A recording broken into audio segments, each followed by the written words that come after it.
That was so scary, but that's why it created a lifelong memory. Welcome back to the second episode of Takeoff Tuesday. As you can see behind me, I finished my memory wall, and today I'm gonna talk about something that I've never shared online until now, which is this one, jumping from a shipwreck. This is something that a friend of mine actually had on his bucket list first, and then I thought, okay, it's cool, so that's why I put it on my list as well. But before I'm getting into the details about how I made this happen, I want to tell you a little backstory. So in 2021, I was in Dubai with this one friend who had this idea first, and with another guy from Germany, Dennis. On this Dubai trip, we asked strangers about what's on their bucket list, and we tried to make that happen. But also we tried to tick off some of our bucket list items. And my friend Pontus wanted to jump from a shipwreck. So we did some research about shipwrecks in Dubai or just in the Emirates, and we came across this one shipwreck that looked very nice actually. You could jump from the top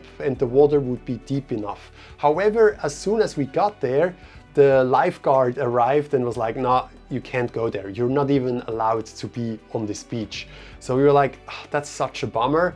But then we knew, okay, there might be another shipwreck where this could be possible for Pontus to tick that off. Then we went to this other shipwreck only to find out that the water is way too shallow. It was only like a meter, maybe 1.5.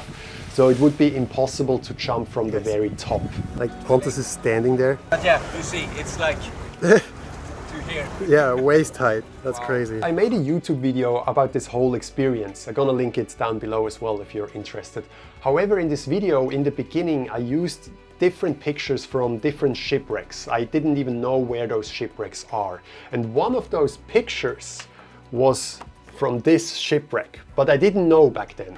So a few months later, I went to Cyprus, and there I met some locals and they showed me around. Shout out to Stelios who organized everything. And one day they told me about this shipwreck, that they want to go there. And it turned out that it was exactly this shipwreck. You actually had to swim there, and then we just explored it at first. And then obviously I always remembered what happened in Dubai and that this shipwreck would be perfect for Pontus to tick that off his list. And then I was like, I kind of want to do that too. And I started to look into that. First, we just jumped from the side of the ship, which was totally fine. But then I knew that if I want to jump from the very top, I need more depth. And the water around the ship wasn't that deep. And I was like, oh, that could be an issue. So I went to the very top first to just have a look. And I was like, it is high. I need a lot of depth. Then I went back down to have a look in the water. So that's always something that I do and have a lot of respect for. I always want to make sure that the water is deep enough. So I went for a dive. I had a look, like, where are the rocks? And I realized that there is a rock right where I want to land, which is an issue. So that wouldn't be deep enough. But a little bit on the side, the rock ends, and it was like 1 meter deeper. But still, I wasn't that confident that it would be deep enough, considering that the whole shipwreck, I think it's like 15, 16 meters. So from that height, you want to make sure that you don't hit anything, because that's obviously super dangerous. So I knew I have this area in the water that I need to aim for in order to be fine. But the issue with aiming for this area was that I also need to jump a little forward, and I properly need to jump away from the top of the ship. And when you look at the video, you can see that there's only this beam that I was standing on, and everything was very rusty. And I mean, the ship was there for many years already, so it already falls apart and you can't really trust anything. And obviously it's quite sketchy because you need to jump. If you slip, you would hit the bottom of the ship, and that would be super sketchy. I checked everything again until I got to a point where I was like, yeah, I feel confidence with that I can properly jump.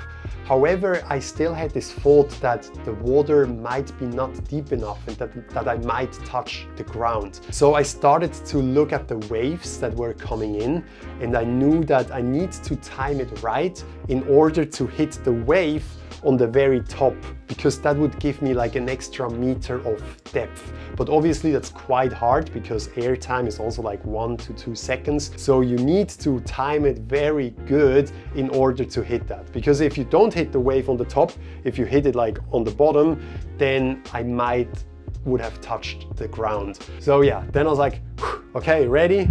I timed the waves and then I went for it. And in the air, I had this thought like, oh, please don't touch the ground, please don't touch the ground. And I got scared and I put my arms out. Like when I landed in the water, my arms were out, and that's very painful from 16 meters because my arms went like this, and I actually hurt my shoulder a little bit doing it. But probably because I did that, I didn't go very deep in the water because obviously of the resistance. Could have been good that I decided to do this even though it was painful. Yeah, I was fine. I jumped from a shipwreck. And only after I have accomplished this, I was like, I should put it on my bucket list. So this is actually one of the items that wasn't on the list first, and that I only put on the list once I've already done it. Because I just thought that's an epic story that I definitely want to tell in the future. And this is exactly the reason why I tell people to create their own bucket list, because this is a reminder to the things that you want to do and things that create crazy memories that you are excited to look back to when you're old. And this one right here is definitely one of those memories. So yeah, don't forget to subscribe, and I'll see you next Tuesday. Bye-bye. We are the first person in the world who did that from the... This ship has been here for about 10 years. Nobody has ever done it. I'm not sure about this. I'm sure. Pretty sure people have jumped from the top. I'm sure nobody here. If any one of you who's watching who knows someone else that jumped from the ship, let me know in the comments. I'm curious to know. I think nobody's done it, man, honestly. Yeah.